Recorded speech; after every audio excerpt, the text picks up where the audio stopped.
Helena is a 20-year-old astronaut who has lived almost her entire life in a spaceship named Orbiter 9. Because of factors like overpopulation, global warming, and a toxic environment, scientists on Earth have sent her on a mission to the supposed habitable planet Celeste. It is believed that it will take her more than 20 years to reach the planet. Initially, an infant Helena was brought to the spaceship by her parents, and they raised her there. However, 3 years back, a malfunction in the system caused the Orbiter 9's oxygen supply to deplete at a rapid rate. Hence, her parents took the tough decision to commit the unthinkable so that their daughter could have enough oxygen to reach the nearest outpost. In this way, Helena has spent the last 3 years alone on the spaceship. Her daily routine consists of watering her veggies, exercising, checking her health status, and reminiscing about her parents. By this time, she has even started having difficulties in breathing, as the oxygen supply is almost up. One day, the alarm in the spaceship starts blaring, and this worries Helena, as it is the first time she has experienced such an event. She immediately heads over to the control room to inspect, and finds out that a shuttle has adjoined her spaceship. It turns out that her distress call has finally been answered. Helena rushes to the entrance, and when the door opens, an engineer named Alex enters. She is equally stunned and happy to see him, as it has been 3 years since her last interaction with someone. Alex introduces himself, and proceeds to examine the oxygen system, but Helena can't take her eyes off of him, possibly because she has never seen a man her age before. A few hours later, as Alex is busy with the repairs, Helena invites him for dinner, to which he agrees. Later, during dinner, Helena keeps asking a lot of questions, but for some reason, Alex is cold. He simply mentions that he has to finish his work and return to his outpost. Alex is a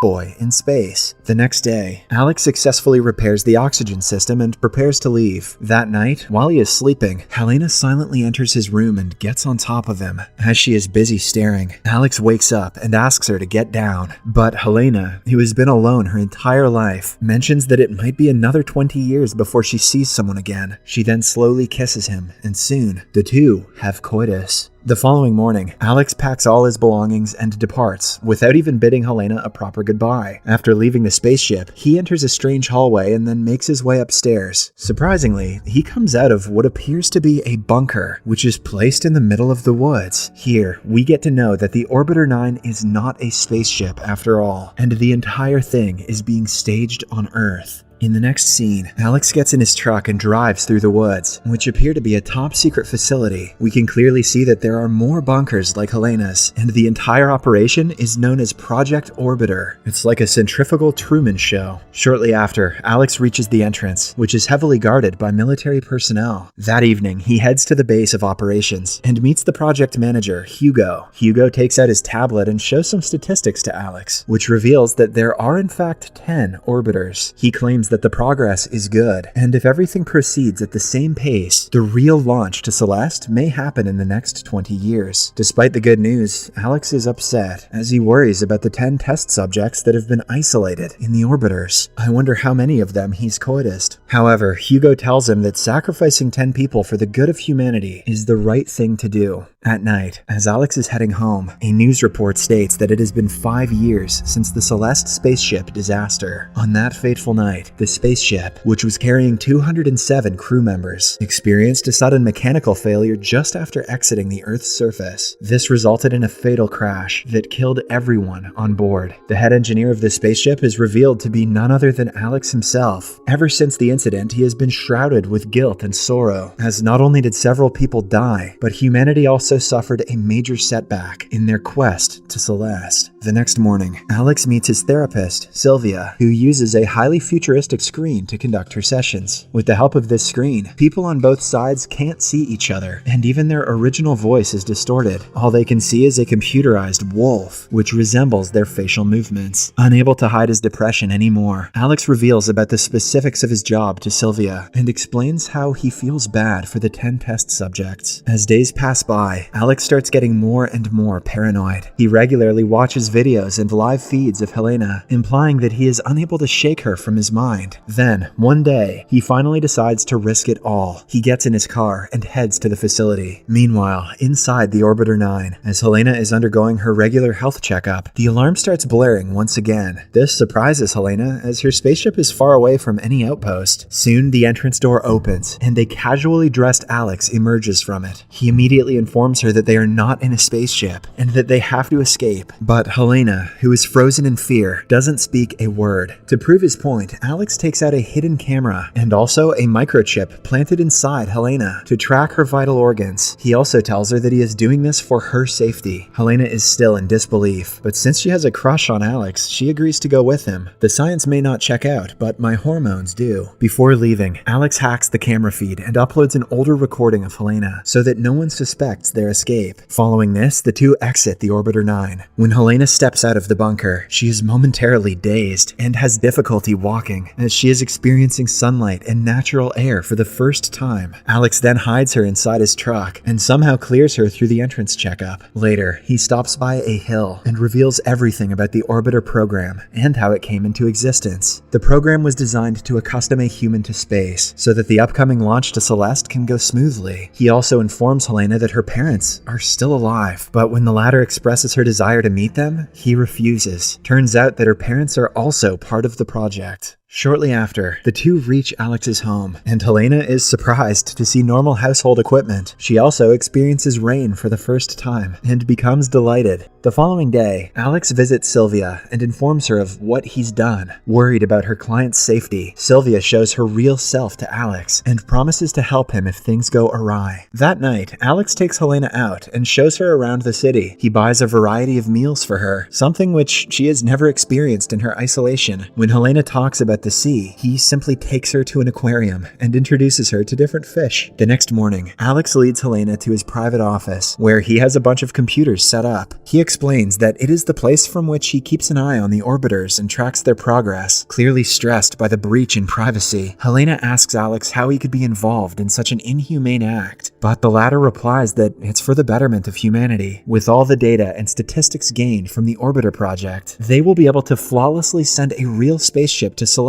in the coming years. In the next scene, Alex takes Helena to a nightclub and introduces her to his friends. One of them is Dr. Shao, a well-known physician. He asks Helena about her hometown, but before she can reply, Alex makes up an excuse and diverts the topic. He wants to keep Helena's identity a secret at any cost. After a while, the group talks about the implications of the Orbiter program and how it can help humanity in the long run. Alex believes that the progress is good, but Dr. Shao asserts that instead of finding a new planet, people should focus on making Earth a better place. One day, Alex notices some rashes on Helena's back and takes her to his friend, Dr. Shao. After examining Helena on the surface, Shao reveals that her skin is very sensitive, as if she has never been out in the sun. He then sends her for a thorough checkup and interrogates Alex about her true identity. Shao suspects that she has something to do with the Orbiter program, and Alex finally reveals everything. That evening, while Alex is away, Helena enters his room and starts going through his files. In one of these files, she finds out something shocking. It turns out that she is not an offspring after all, but actually a clone.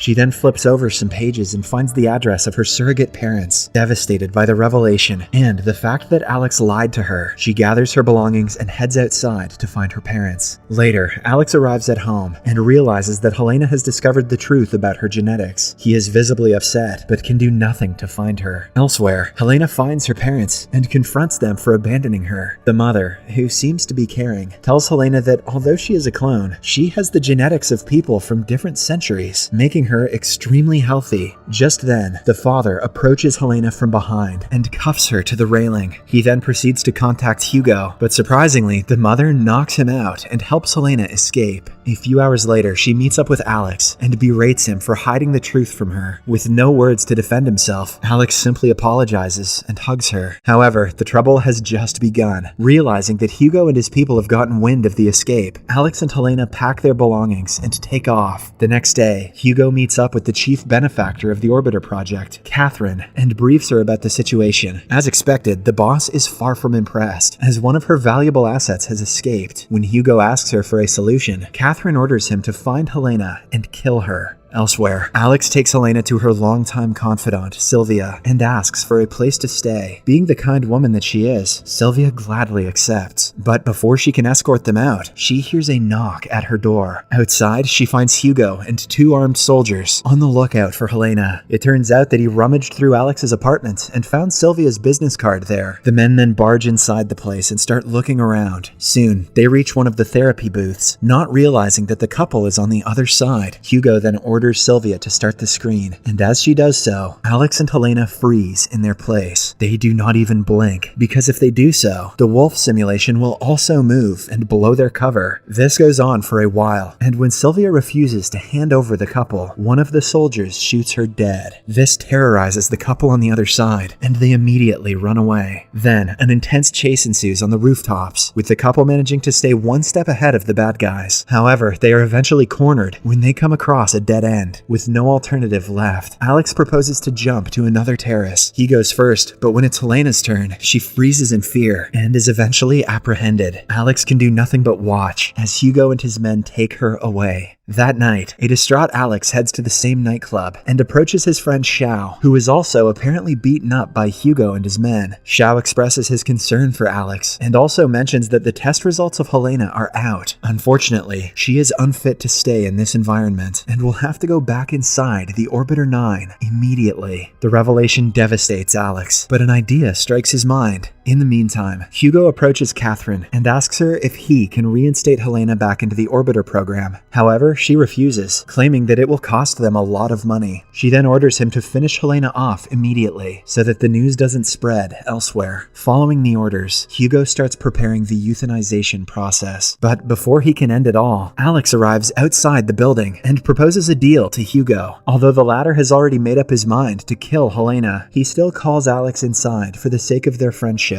Wasting no time, Alex mentions that Helena is pregnant with his child, a child which could be of significant importance in their project. He then proposes that Helena be allowed back in the orbiter alongside him so that they can both raise their child in the environment. This would create the perfect astronaut, so that after 20 years, he or she can lead the real spaceship to Celeste. Surprisingly, Hugo likes the idea, and he lets the couple head back into the orbiter. In the final scene, 20 years have passed by. Outside Orbiter 9, a now old Hugo waits for a girl to come out of her bunker, presumably Alex and Helena's daughter. The girl smiles at someone behind her and then looks into the sky. The movie ends as the spaceship ready to take off for Celeste.